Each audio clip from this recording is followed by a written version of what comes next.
What is going on, diehard MMA fans? It's your boy, Clint McLean, host of the Diehard MMA podcast, coming at you for an event wrap up. First time taking a shot at doing one of these. Decided to go with video so I could put this on YouTube and have people see my beautiful face for once. I haven't done something like this, so it might be a little rough on the first go. Thought this might be something we could all enjoy and share together going forward. I don't know. But this was... UFC 238 was one hell of a card. It was stacked top to bottom, and it delivered on the action. So I felt like I needed to do a full recap on this one. The next episode of the podcast, I try to be condensed.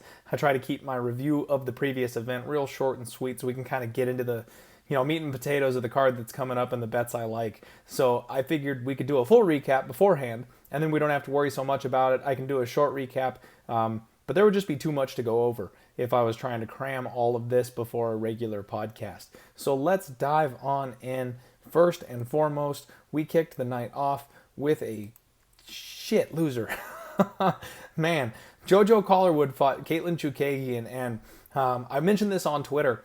I was a little intoxicated.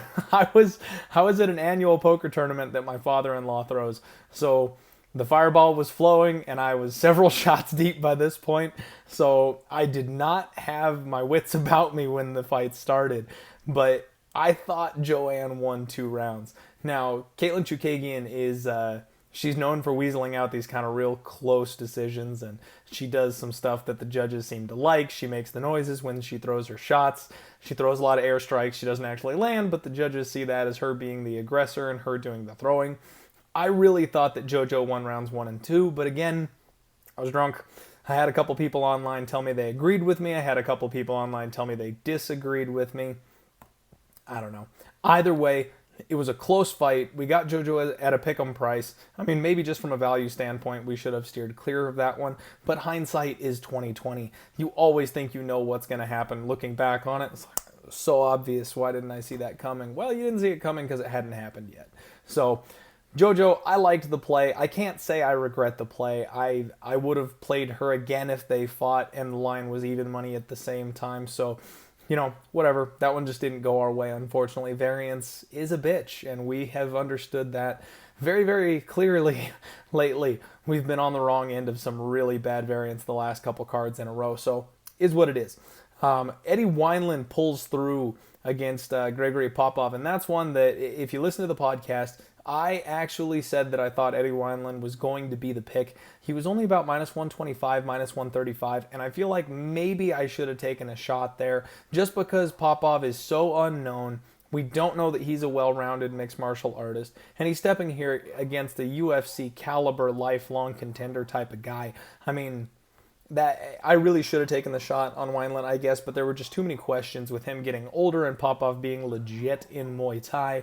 I didn't want to risk it, and I already had 9 freaking bets on the card, so I thought that was kind of a questionable spot that we could have steered clear of. Again, hindsight is 2020. I wouldn't be telling you this if I was sitting here with Popov winning by round 3 head kick or some shit like that. So, once again, I guess I don't regret the pass. I mean, see, it's always...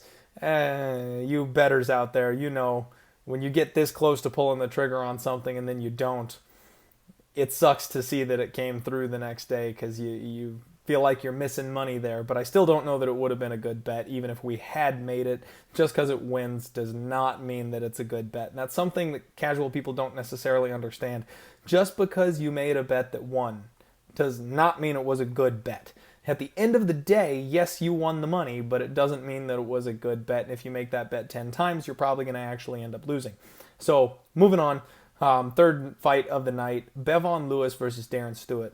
Now, this fight is very, very interesting to me because Devon Lewis is the one who I expected to have the higher ceiling. He was also the one I expected to come in more improved, and I was wrong. Stewart is the one who made all the adjustments between his last fight. He came in with a much, much more solid counter-grappling game, and Devon Lewis just didn't really have anything to offer him in that area. And I thought that Devon was going to be able to stay on the outside, land some points, get in, clinch, pin him up against the cage.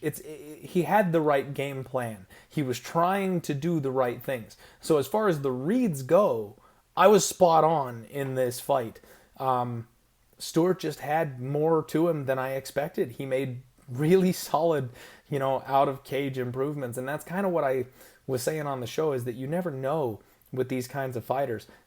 Stewart, he's only 29, so he's right at that age where he's going to come into his prime. We're all high on Devon Lewis. We kind of forgot about Darren Stewart. I mean, he's had a spotty run in the UFC so far. He's 10-4, but I'm saying 9-4 before the fight. But he's shown flashes of brilliance. And if he patches that takedown defense and submission defense hole, no one wants to stand with this guy. So, credit where it's due. Stewart did the damn thing. So good for him. Devon Lewis, though, I feel like I nailed it. Pardon me. Tickling my throat. I feel like Devon Lewis, I had it spot on. He followed the game plan I wanted him to. He was clinching, he was grinding, he was grappling, and all that stuff was supposed to lead him to a 29-28 decision over a guy who we know has an issue with that kind of a game plan. So just a bummer it didn't go our way, but we had plus 190 on Lewis to win by decision, as opposed to laying minus 220, minus 225 on a massive favorite that just didn't deserve to be that big of a favorite. So completely flipping the line, turning a massive favorite into a massive underdog, risking 1 unit doing so. I love it. I love it. I'd make that same bet again. I mean, granted, after seeing the fight, we have to sprinkle that into our knowledge base and understand that it wouldn't be the same fight going into it a second time.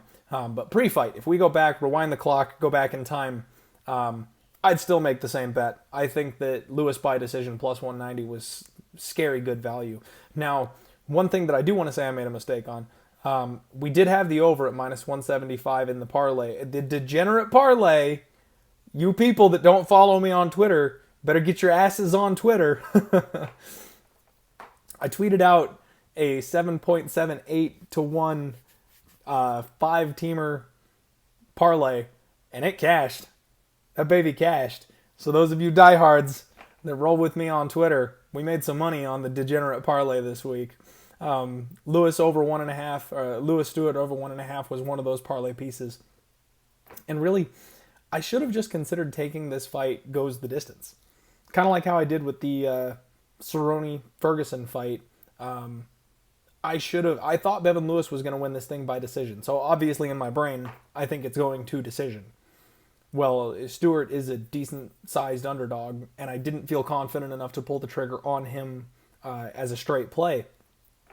But I could have just bet the damn fight goes to decision.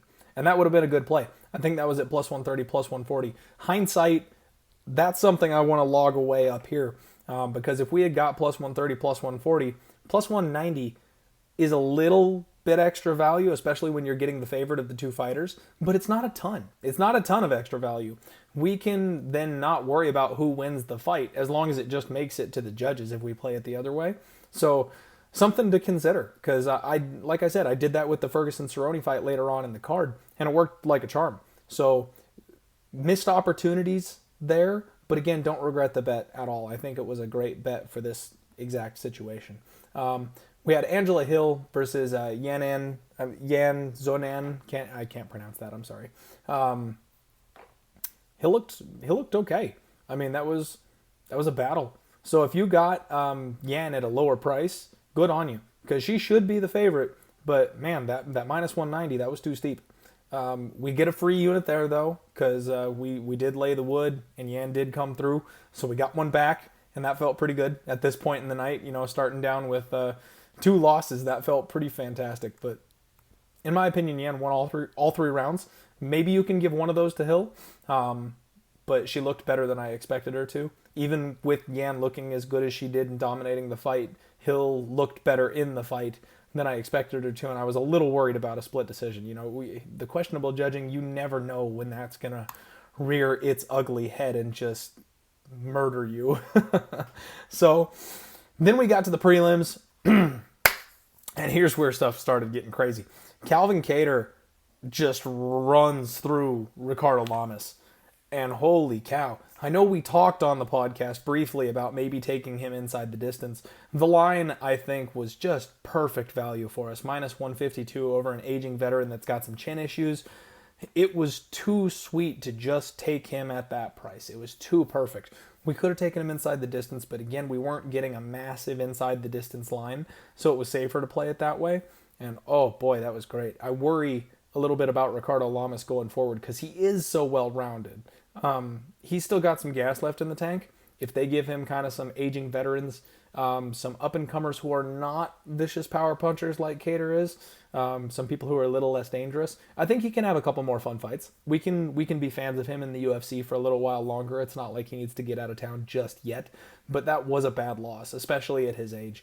Calvin Kattar though, oh boy, moves to 20-3 in the UFC, and damn, this kid's got a bright future. I mean, I've kind of had my eye on him for a while now, but this is that performance. You know, every time you've got one of these up and coming type of stars, they've got that one star performance that you're like, okay, does he just kind of claw his way by Calvin Kattar, or does he pass with flying colors? You know, complete domination for a full 3 rounds, or something like this, where he just crushes the poor old man's skull. He did it. Holy cow. Looking forward to him. We're not going to see that kind of a price tag on him for a long time, I don't think. He's going to be a bigger favorite moving forward, depending on who they give him, obviously. If they throw him in the deep end, if they give him somebody in the top 10, he might be kind of a pick 'em price or a slight dog, depending on who they match him up with. But he's going to be fun to watch going forward. He's going to be real fun to watch. He has got a solid striking game, and if his takedown defense is on point, which I think it is, he's going to hurt a lot of people on the feet. Moving up to Carolina versus Grasso. Again, this is one where the out-of-cage adjustments is really kind of what bit us here. Carolina is the one who I expected to really like redouble her efforts and come back hungry for this fight.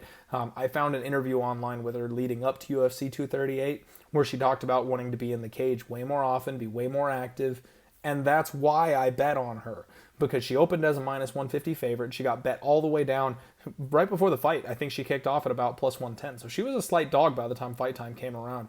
And I felt like that was almost insulting over a young rising girl like Grasso, who hadn't really proven herself yet. And I liked taking Carolina in that spot, knowing what I did. I mean, obviously, everyone that thought that she was about ready to retire, call it a day, call it quits. Maybe there was some truth to that, and that's why all that money came in on Grasso in the first place. And I can't say I regret this bet. I don't want to like go back and say that I shouldn't have made it, because I thought I had an angle. I had a interview that was done overseas in a different language that told me something that a lot of people out there did not see.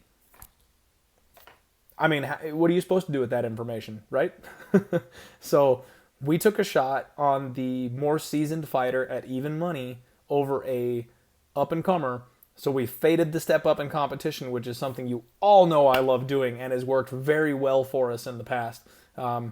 Grasso was just ready to go. She made some serious adjustments. She came in looking good. She was in shape. If you saw her shoulders and her arms, she's really rounding out, physically speaking, as a mixed martial artist. Whereas Carolina, she has always had kind of a slimmer build, you know, really skinny, foot speed, hand speed. That's kind of always been her thing, is the movement. And it's like the game is almost past her at this point. She's too small. She doesn't hit hard enough. And even though she's durable, I really think that she got broken. I think that bad KO loss that she took was really the one that kind of sealed her fate. When she fought Andrade and just got steamrolled in round 1, women don't really go out like that. Most women fighters do not have the power to do that to another one. Andrade is a freak of nature, and Carolina being on the receiving end of that. I mean, she looked good against Michelle Waterson, but you're not afraid of Michelle Waterson shutting your lights off the way Andrade does. And the way she was busted up against Grasso was hitting her hard. I gotta feel like maybe she had some PTSD from that, where once she started, you know, tasting her own blood, she started feeling her face break up and bleed. Mentally, you don't know how that affects a fighter. They're in there fighting for their lives, and the last time she had that happen to her, she got disconnected entirely. So, as much as I'm a fan of Carolina, I've been a fan of hers for a really long time. This might be it. This might be it for her. I would not be surprised if she retires. And if she doesn't retire, I don't know how good she's going to look coming back after this. Grasso obviously showing massive improvements. Looking forward to her in the future, just as a fan. Having these rising women, these young women stars coming into the UFC, to me is so fun. There were 4 women's fights on UFC 238, and I loved every single one of them. I don't understand people out there who don't like women's MMA. I mean, I know some of the fights are a little slow, a little pitter-pattery, but the level of women's MMA is steadily doing this. It's creeping, it's rising. And as it rises, it gets just more and more fun to watch. As they finish, as they start showing submissions, and in like Grasso's case, where she hit the gym since her last fight, physically speaking, she's packing on that muscle, she's crisping her striking, she's going to start disconnecting people. She's going to start she's going to start knocking some people out with the way that she's going. If she continues to improve on her striking and her timing and keeps building that power. I mean, obviously, a lot of times power is something that you're born with. It's not necessarily something you can build unless we're talking speed and timing.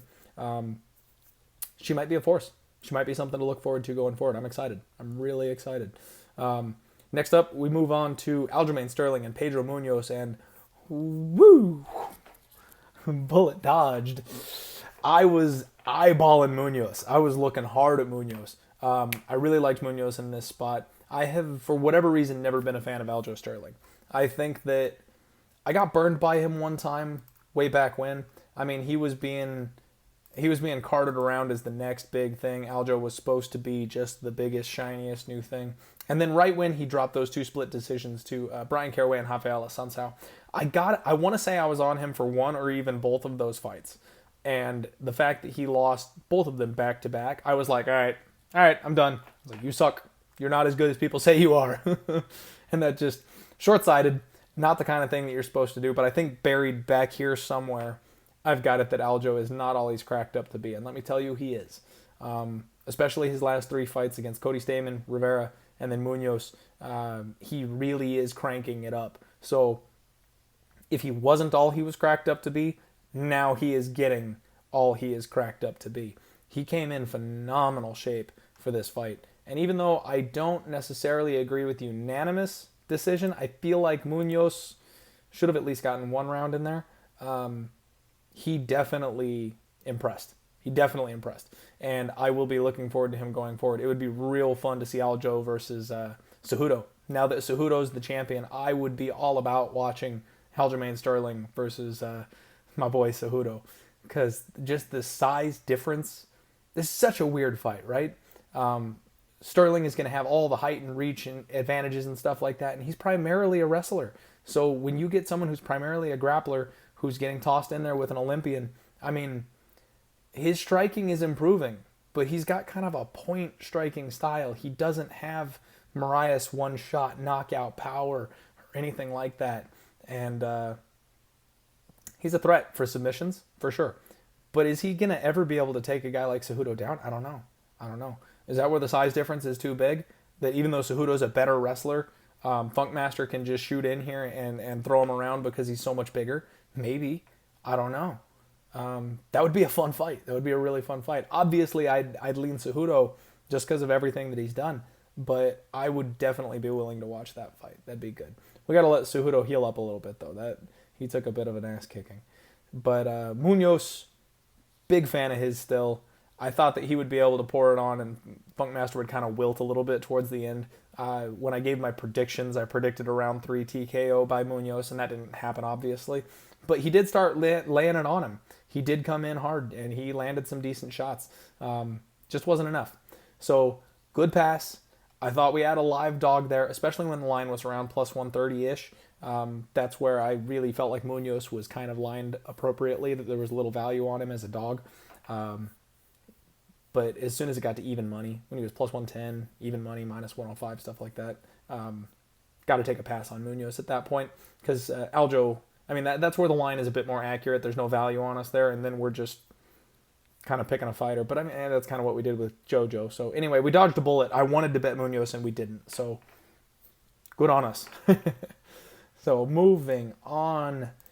God, this fight was so good, wasn't it? Like, people were talking about UFC 238 like it needed saving. It needed Tony Ferguson and Cerrone to just make this a worthy card, and I don't know where that came from. I know I'm a diehard. I know I'm a hardcore. I watch every single thing the UFC throws at me. I eat it up just because I love MMA. But man, top to bottom, this card is great. And the fights were awesome. They absolutely delivered every single one of these fights. I mean, if it was a battle or it was a finish, there was some spectacular stuff happening at 238. Lots of impressive things. Lots of people to look forward to coming out of this fight.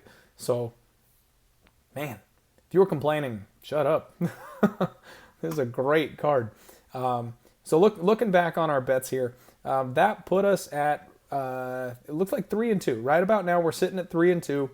The preliminary main event is happening, Tatianna Suarez versus Nina Ansaroff. And this one goes round 3 decision, and I am kicking myself. I am so kicking myself here. I love Nina Ansaroff, and she's a beast. She is strong, and she is a decent counter grappler. But as we know, Tatianna Suarez is a force of nature. She's a wrecking ball. She's going to pin you. She's going to put you on your back and just grapple the hell out of you. She is Fembeeb, female Khabib. She's just going to never stop, basically. And she was plus 200 to win by decision. This is exactly the same thing that we did with Devon Lewis. And I don't know if I was rushed. I don't know if there was a little piece of me, a little piece of my heart in there for Nina Ansaroff that I was just hoping she'd pull off the decision. I knew this fight was going to decision. I just knew it. Nina Ansaroff wasn't going to give up the submission.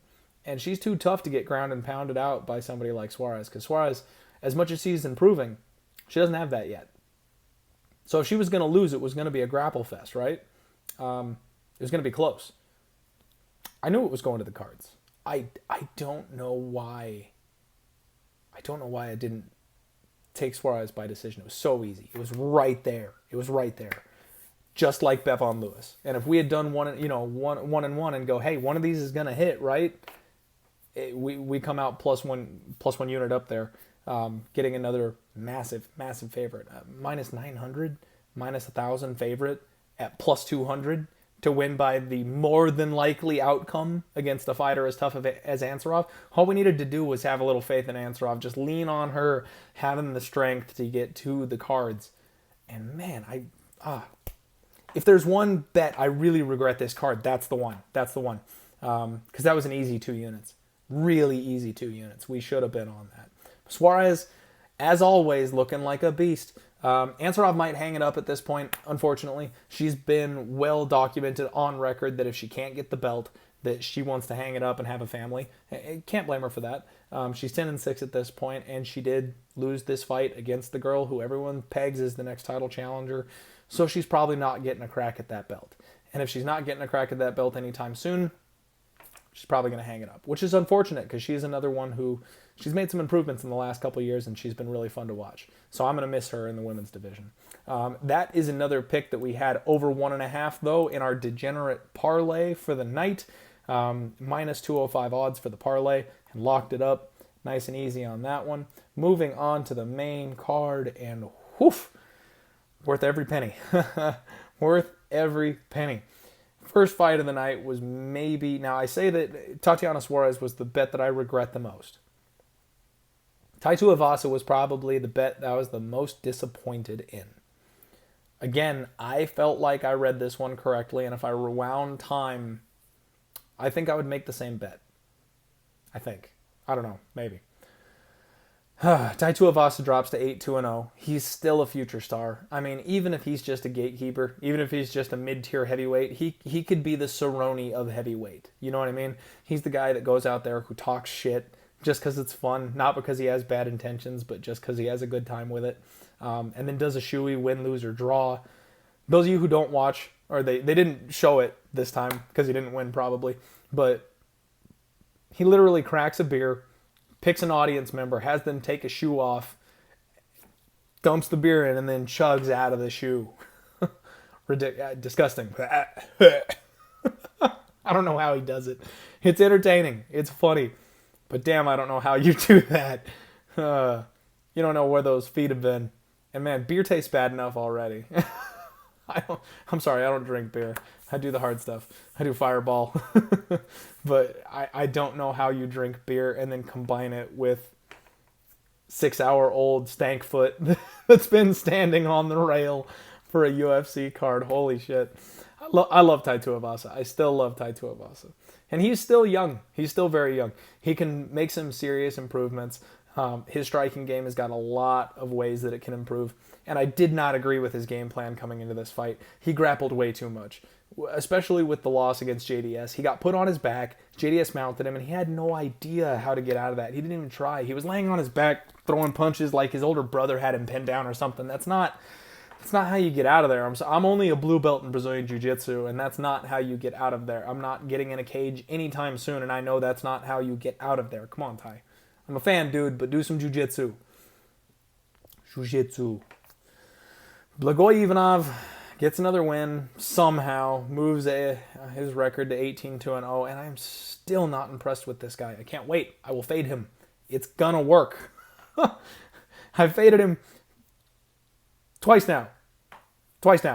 Both times, he's managed to squeak on by, and it's driving me nuts. Because he's not good. He's got an outdated style. He's got some power. He's big. He's slow. And he's got an outdated striking style. I will make money fading Ivanov. I guarantee you.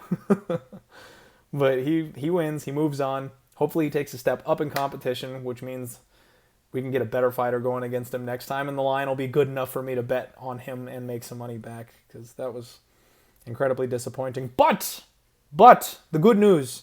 We cash another over 1.5 on the degenerate parlay. And this parlay, man, I looked at this thing and I was like, I was ready to go. I didn't see how this thing loses. I just could not for the life of me. But freaking Blagoy tried. That fucker tried. He about put Ty out in the first round. He clipped him hard in round 1. And at this point, we're 3-2. So I'm sorry, 2-3. We're 2-3. So we're already having a losing night at this point, and things don't look good for Tai Tuivasa. So I'm thinking we're going to drop to 4-2. Not only that, but Blagoy is going to ruin the parlay. Like, if we lose a little bit and then we cash this damn near 8-1 parlay, winning night, no problem, right? Like, all's fair in gambling, love, and war, because we end up walking away a winner, even though we got the picks wrong. If Blagoy ruins both of those for me, I don't have a whole lot of hair, but I was ready to tear it. I'm just go full Britney on it. Ty finds a way to survive. Ty makes it to the bell. And then, even though I didn't like his strategy of grappling with a Sambo beast, I was really afraid he was going to end up on the mat. And he tapped about 2 seconds after the bell rang in round 2. I thought he was dead there, but somehow he managed to get by that 1.5 round mark, and we checked off another box on our parlay. So at this point, he loses the decision. I was hoping for a robbery via judges, but I can't seem to get those going for me lately. That's where, once again, I'll give my variance speech. There's a lot of variance in sports betting. There is more variance in mixed martial arts, in my opinion, than I think any other sport. Because you've got the banana peel, where some guy lands a shot that he will never land again in his entire life, and he wins a fight by KO. And there are times where you can beat someone to pillar to post, and you've got some tard sitting over at the judges station. I'm sorry, I don't mean that disrespectfully. You've got some idiot who doesn't know anything about mixed martial arts sitting in the judges section who grades the fight for the wrong guy because they don't know any better and they shouldn't be a judge. And you don't have that in other sporting events. I mean, yes, I know people want to cry foul in like the NBA and stuff like that, where they call fouls on people all the time and they try to stack the deck for the other team. But you can overcome that, you know, and you've got 2 hours of game time to do so. In mixed martial arts, you've got 15 minutes.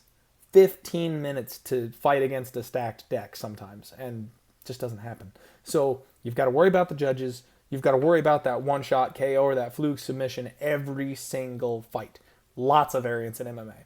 And I was hoping some of it would break our way this week, and unfortunately none of it broke our way this week. We could have scraped by with the decision on JoJo if some of the judges had saw it our way. We could have caught the decision on Lewis if some of the judges had saw it our way. Not so much that one. I really think Stewart won that fight. But hey, you never know. Some of the judges could have seen it the other way. If Carolina had done a little more, we could have scraped by on that. I mean, if we had had just a little bit of bad judging on our side of things, whole night changes. We could have got several of these fights if there was just a little bit, but we dropped high. So we're 2-4, 2-4. But we've locked up 3 of the 5 legs of the parlay at this point. If you straight bet those, you're having a good night too. So we're okay. We're okay. We're not loving it, but we're okay. Peter Yan versus Jimmy Rivera, and oh my God. So I talked the whole podcast about Peter Yan just being a beast. No mercy. Peter No Mercy Yan. I love this guy. And I got into it with somebody on Twitter about this, and I'm not trying to like trash anybody or anything like that, but one of the followers on Twitter said that he's not a finisher. And he's finished 3 of his last 5 fights, not counting Jimmy Rivera, obviously, but leading up to this fight, he finished 3 of the last 5. He hurt Jimmy Rivera in all 3 rounds. And I mean, so rounds 1 and round 2, he did it with like 10 seconds left on the clock. If he had 5 more seconds at the end of either round 1 or round 2, he does the exact same thing that Marlon Moraes does to Jimmy Rivera, which is pin him down and just start hammering until the ref pulls him off. I guarantee you, he doesn't stop. This kid doesn't stop coming forward. He just happened to hurt Rivera with 5 seconds left on the clock. Both times that he did it, he just did not have time to finish it. The horn sounds and saves Jimmy Rivera. And props to Rivera. He's tough. He is a tough dude. So he comes out for round 3. And at that point, you got to worry about Yan coasting. And Yan gets an eye poke. Rivera pokes him in the eye bad, which I'm all about these guys going out there and fighting for their lives. And, you know, they don't want to take easy disqualifications and things like that. But, man, I'm sitting there going, take the DQ. Take the DQ. If he eye pokes him and they disqualify Jimmy Rivera, it's a TKO win. I'll take it. We're talking money here. I don't care. I'll take it. But Yan digs deep. He's a warrior. Shrugs it off. Says, no, not going to take that way out. And then he puts it on Rivera. Rivera knows he needs a finish. So they start slugging. And I'm like, yes. Yes. Because I think he's just going to clip him and go down. And he hurts him. He hurts him again. Big shot right down the middle. His eyes went wide and he did one of these. Like, oh, I thought we had it. I was screaming at the TV, jumping up and down. I thought we had it.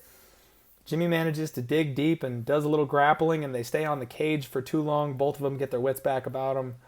Oh. So, here's the thing. So we lost another bet. Yan inside the distance at plus 160. Doesn't cash. We lose another unit. Peter Yan minus 310 for the degenerate parlay. Checkbox. In a parlay, if you had Yan in a parlay, good stuff. More power to you. I'm not a fan of playing anybody over minus 200. Like minus 250-ish. Like that's where we're okay. Man, when you start getting minus 300, minus 400, minus 500, like I know those are the locks. I don't use that word. I don't use the L word. It doesn't exist in mixed martial arts. That's bridge jumping pricing. You know what I mean? If you parlay, do like a 3-teamer parlay, and it closes with Yan being the anchor, and he gets a bad judge, you lose the whole dang parlay. I don't like taking those giant odds and do it. I like taking shorter odds and making value out of it. 2-teamers, 3-teamers, risking 1 unit instead of, 4 or 5 to win 1 or 2. I like that. But Yan was a good play in a parlay. If you had Yan in a parlay, it's a good play. But I didn't have anybody else who I liked well enough to close that parlay out, except for maybe the other Yan earlier in the card. I know a guy, shout out to my man UFC Bro Picks, who did the Yan parlay. Real good, locked that one up. That was solid because both of them were a bit overpriced, but both of them were supposed to win and did. So more power to you. But here's the thing. So if we're looking at prop bets, right? Let's say, we took Yan inside the distance and we lost. So the guy that got minus 105 on Yan by decision, do you think he enjoyed that? I mean, 2020, hindsight's 2020. After the fight's over, he's got the money in his bank account, right? So yeah, he likes that. How do you think he felt starting round 2? After Yan put Rivera on the ropes at the end of round 1, how do you think he felt about that? How do you think he felt about starting round 3? After, for a second time, Yan had wobbled Rivera bad. Like, for 1 unit, we got full value out of that play. I'll take it. This is where, when it comes to mixed martial arts, I find the value lines that I like. And the breaks will come our way. If it's solid value on enough of those lines, the breaks will come our way. And that's how you profit in mixed martial arts, especially. The props are really where it's at, in my opinion. And that's where, like, if you look at obviously we dropped the Lewis by decision prop, but if we had been on the Suarez by decision prop like we should have been, winning 1 out of the 3 bets, we broke even. Because there's just so much money on them. And if you can pinpoint where the bookies slip up and they give you too much value on the most likely outcome because they think the other outcome is more likely, that's where you can really do well. So I like the bet. I'm okay with the bet. With how many times he hurt Rivera, he should have gotten the finish, in my opinion. Good bet, even though it lost. Just like a winning bet is not necessarily a good bet, a losing bet is not necessarily a bad bet. And that's something that, the casuals that rage on you at Twitter, people that tail you without doing their own research, and then you have a losing night, and they're like, fuck you suck, you're a terrible handicapper. You'll never handicap ever again. I'll never tail you, your bets are garbage. Yeah, those people, you all know those people. They don't get it. They're looking at results for one night. They don't understand it's a marathon, not a sprint. They don't understand that just because you made a bet doesn't mean it's a bad bet just because it lost. If, obviously, we're doing, multiverse theory, you run that same fight again 10 times, you're going to win. They don't get that. So, lost that one, unfortunately. Again, variance just not quite going our way. Yan landed hard enough and enough times that he could have got it done. Just didn't quite get there on it. So after that, we move on to the people's main event, Cerrone versus Ferguson. And hey, I told you all, if I had to make a pick, if you forced me, this guy was going to be on Tony Ferguson. And Tony was the better fighter. I mean, Cerrone had his moments. Cerrone was landing. That was a real good back and forth fight. But I don't know what it is, man. Tony does not take damage. He doesn't. You got to cut him. He will bleed, but his face doesn't swell. I don't know if he's like stocked up on Botox in there or something. No idea. He does not take damage. You never see him with like mouses under his eyes. You never see him with swelling. I mean, like maybe like the next day and stuff like that, sure, but during the fight, it never happens. If you cut him open and he bleeds, that'll happen. So Cerrone was having some success. He was landing hard. And I honestly was really surprised that Tony never wobbled. I didn't really see Tony hurt in this fight. I mean, he got hurt, don't get me wrong. But I mean as far as like being on the edge of being finished. I don't think I ever saw him in real danger. And that impressed me. And that's something that I feel like I can kind of pat myself on the back just a little bit. Going back to the podcast and the breakdown for the fight and things like that. I said that there was a chance that this break that Tony had to take might have been the best thing for him. He's had some durability issues in the past. He gets hurt in almost every single fight that he's in. And he stood toe-to-toe with Cerrone, who's been one of the most potent finishers in the UFC, bar none, for 2 straight rounds. And he was the hammer and not the nail. I mean, he walked through everything Cerrone threw at him. And I really think that forced time off healed him up.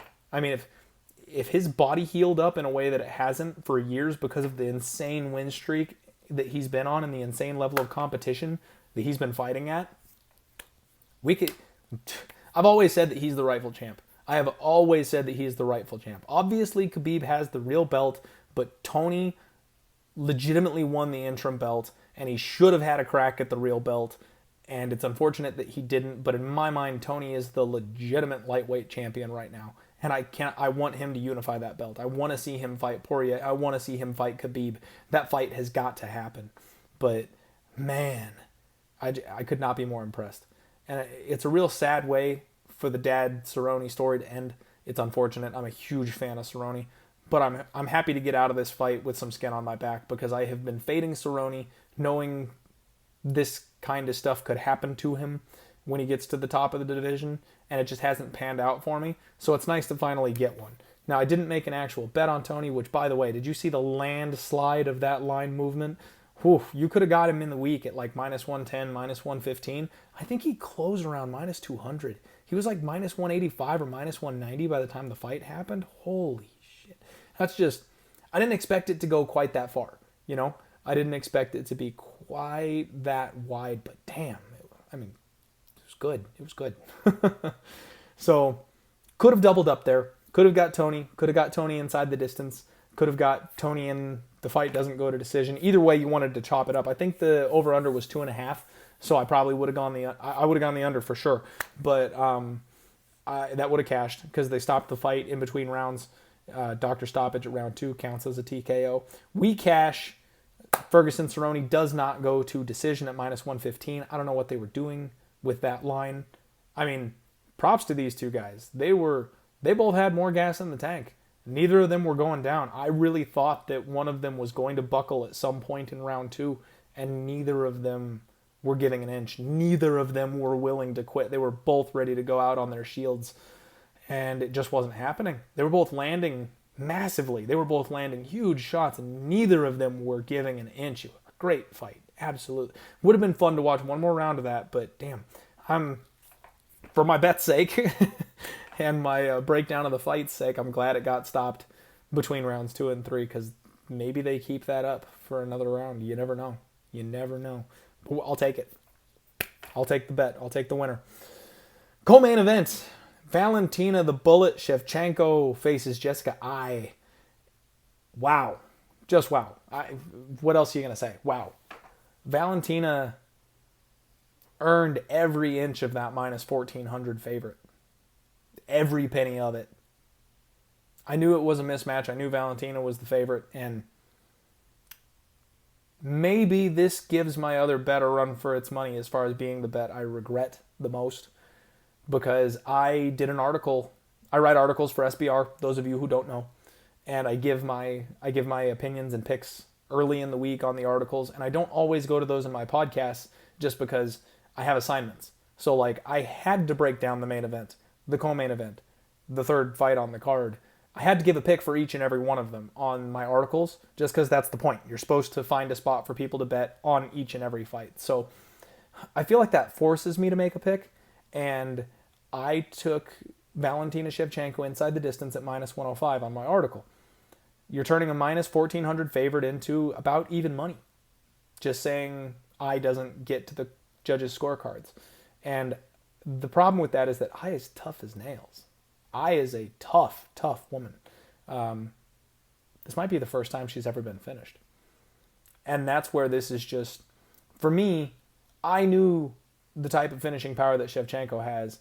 And just like a lot of those other fights that were real close that we took, turning a minus 1,400 favorite into a minus 105 favorite, that's massive levels of value. Massive.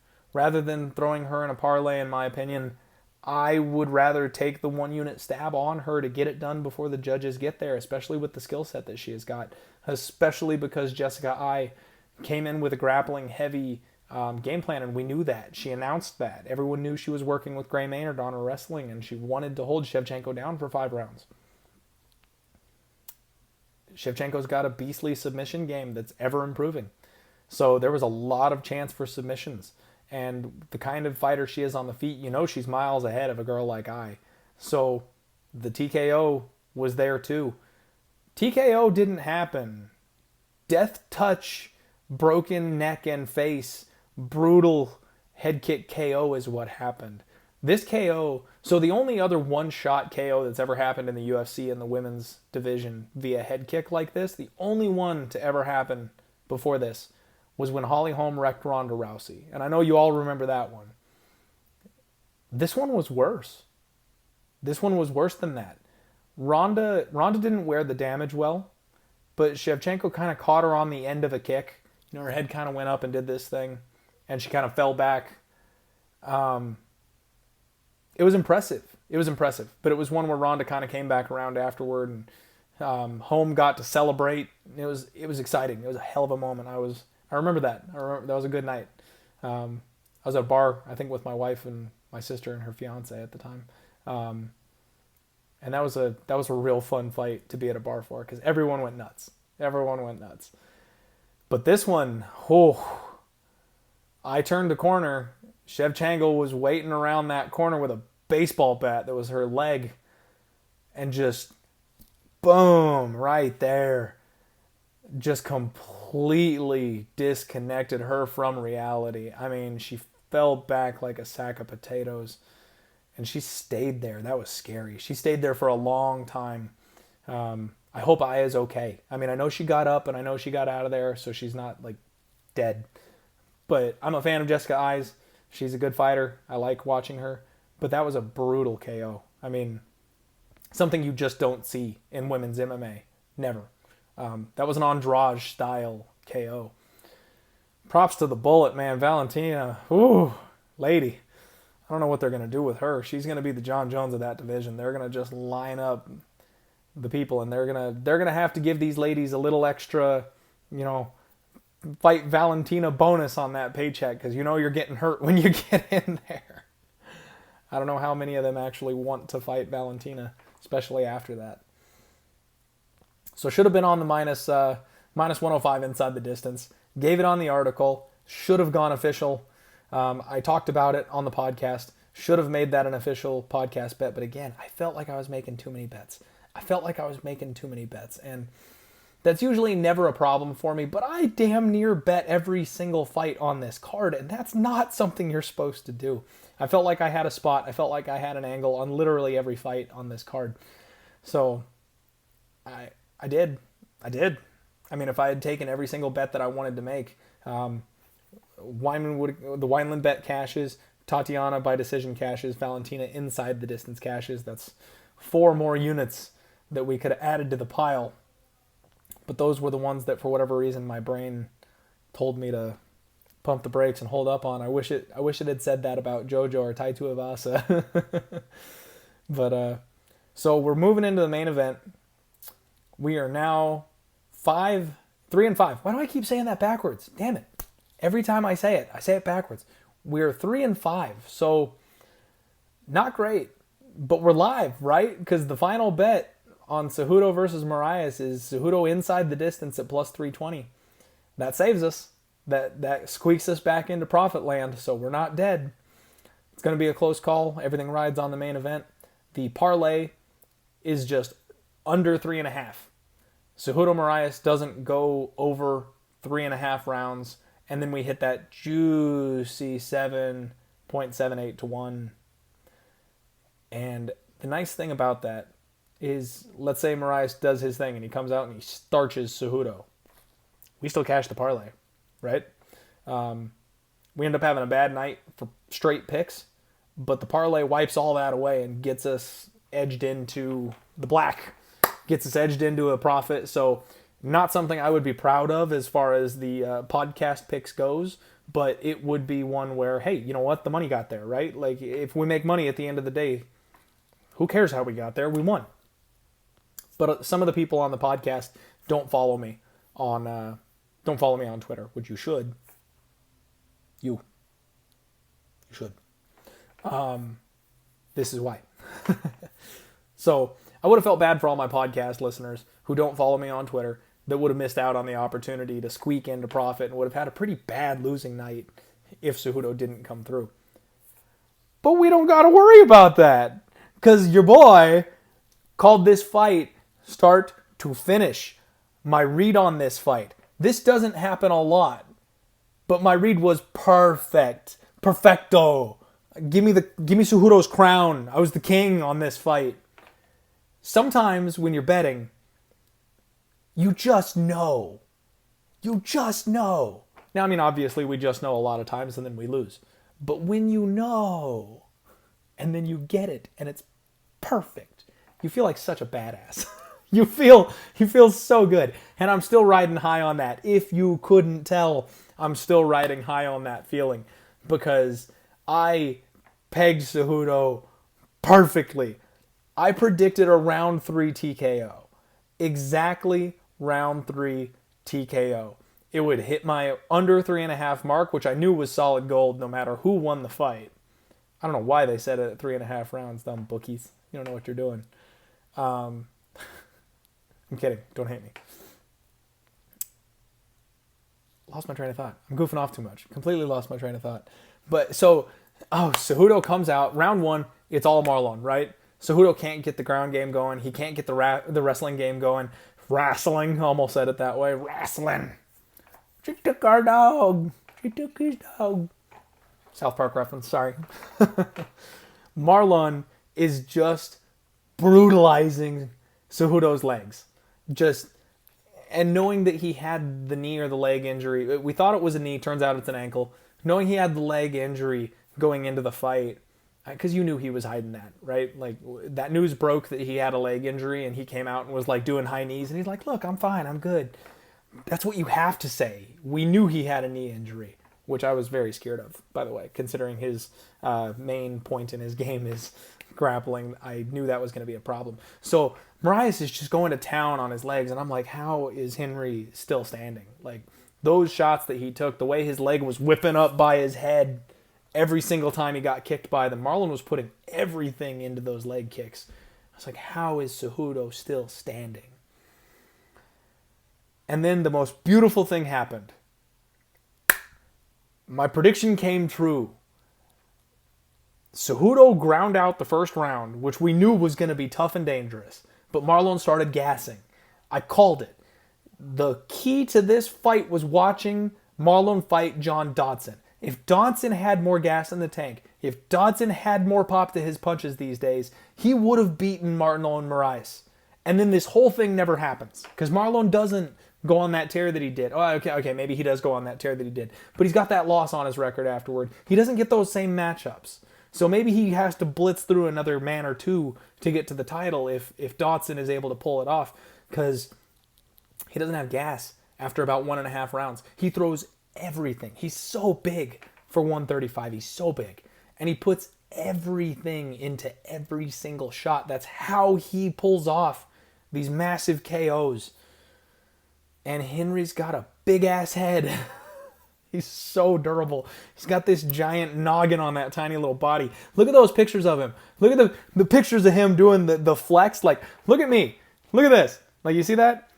Okay, I need to work out, apparently. My muscles aren't big enough anymore these days. But my head is like roughly proportionate to my torso. Cejudo's is not. Cejudo's is like this on that tiny little body. I don't know what it's going to take to knock this guy out. You're going to have to come up behind him with 2 baseball bats to get it done. So Marlon gasses out. And Henry starts pouring it on. I was like, I knew it. Because as soon as Marlon breaks just a little bit, that's going to give Henry the boost. And he is looking to make a statement. He legitimately believes he is the best fighter in the world. And I'm starting to tend to agree with him. But he wants to make that statement. He wants to prove that. So he started pouring it on Marlon Moraes at this point. And Marlon just wilts. He can't keep his arms up anymore. He's barely defending. Henry Cejudo almost locked up a choke.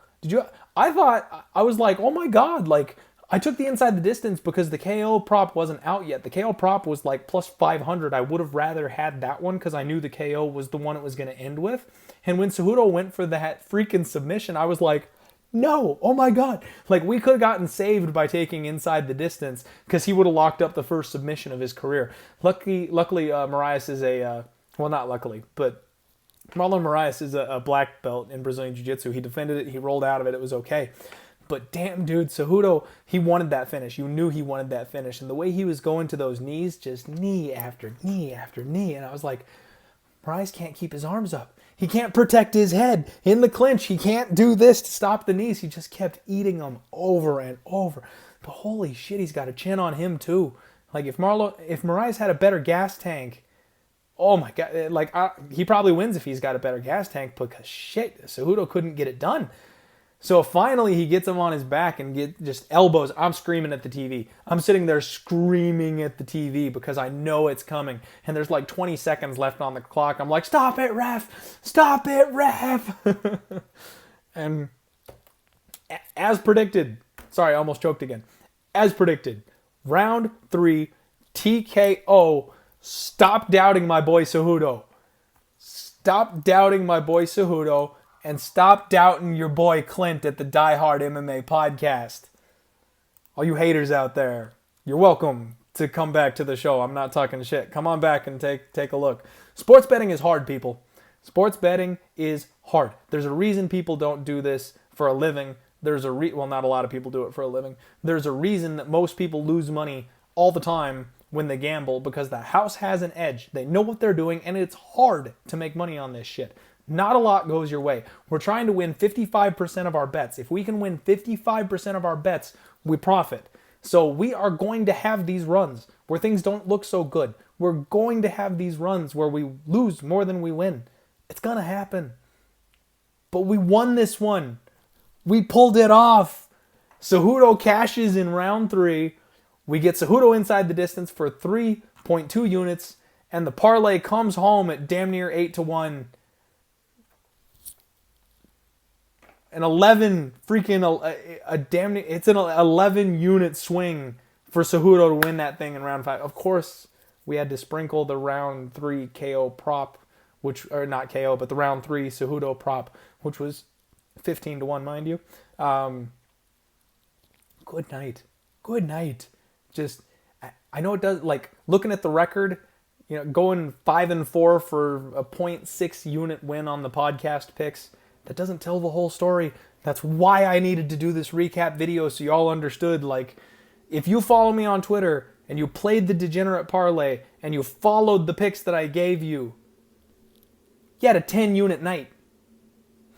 You had an 11 unit night because we got 0.6 units on the straight picks, and then the parlay came through for a big score at the end of the night.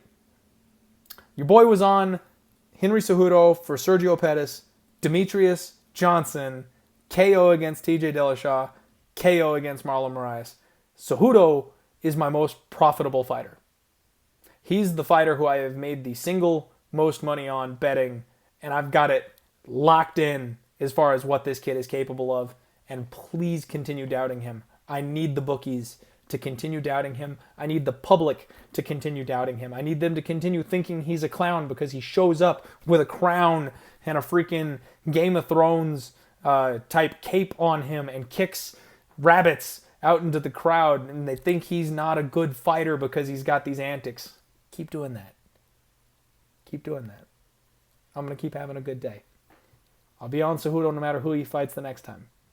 And I'll guarantee you he doesn't go to decision again. It's just what he does. Diehards, that wraps it up. This thing's about an hour long. It went longer than I expected it to, but this is why I wanted to do it this way instead of trying to recap it on the next episode of the podcast. Let me know what you think. Let me know, was this enjoyable? Do you want to do something like this after the end of every show? Have me come back and talk through all the bets and all the fights in hindsight and, looking forward to the fighters and stuff. Let me know if you like this. Or if you want to do a live version, let me know.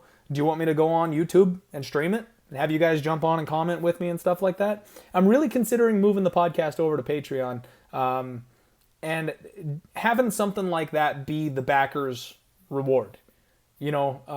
That way I can start generating some kind of a profit off of the podcast as opposed to just, the bets that I make. I am not a professional sports bettor. I am a fan of the UFC, and I am a gambler at heart. So I do bet on these myself, and when I win, you win, and when I lose, you lose. So just be careful when you come at me with heat, because this is free advice. I'm giving you my opinion. I'm giving you what I would bet. You don't have to take that advice. No one's making you bet anything. So if you tail me, don't come after me, because I'm losing too. And when I'm wrong, it already feels bad enough. I don't need people giving me shit about it. But I'm considering moving the podcast over to Patreon. Not putting a payment behind the podcast. I'll still release the podcast, but maybe do like an early release for people that want to support the show. So it'll come out just a little bit later if you want to get it for free. Maybe pay a little bit extra to get it early. That way, if you're supporting me, you get a little reward there for it. And then maybe doing something like this, like a live YouTube wrap-up, or even like a live YouTube pre-show before the podcast, where I just kind of fire through my initial thoughts and stuff like that on the fights. Let me know. Hit me up in the comments. YouTube, hit the subscribe, throw me some likes. Got to tell you all out there, I've been getting, over 100 views on each of my videos. We're getting north of 200 at this point. The podcast's doing better, starting to grow, but I'm still only getting like 15 to 19 likes on each video. Come on, help me out. Help a brother out. Hit the like button, hit the subscribe button, give me a share, give me a subscription on iTunes, rate me, give me 5 stars. Follow me over on Twitter. We just broke 1,000. Thank you all so much. Thank you for that. We broke 1,000 followers on Twitter. It happened today. I'm so excited. Good things. Good things coming for the podcast. This is for entertainment. We're having fun. I'm a fun guy. Hang out with me. It's not all about the bets. So I know when we go on these losing streaks, people don't feel quite as generous. And I understand that because we're dealing with money. But the show is fun, right? We're having fun doing the show and talking about something that we're mutually passionate about in the UFC. Our goal, we're trying to educate people, take fans of the sport, turn them into decent mixed martial arts bettors. So this week, not quite sure what we're going to do about the podcast. Bellator 222 is this Saturday, or Friday, sorry about that. Bellator 222 is Friday, and I plan to have some picks. The lines aren't out yet, and because of that might mess with the podcast a little bit, so it might come out a little bit later this week, just because I'm not sure when those lines will drop for the Bellator cards. They're a little stingier about the Bellator lines because there's a lot more variance in those, and the fighters are a little more unknown because it's the B League of MMA. So yeah, just thank you all. Thank you all again. I appreciate the love and support, and especially all you on Twitter that interact with me regularly. My boy, Mr. Fat Fist, Greamy, Baseball Bob. I mean, I don't want to start naming names and throwing too many shout-outs around because I will forget some of you, and that's not because I've forgotten you. It's because I'm live on a camera, and of course, things flip right out of your brain when you start doing shit like that. So thank you all again. Love you all. We'll be back for the podcast this week. Love you all. Let's roll.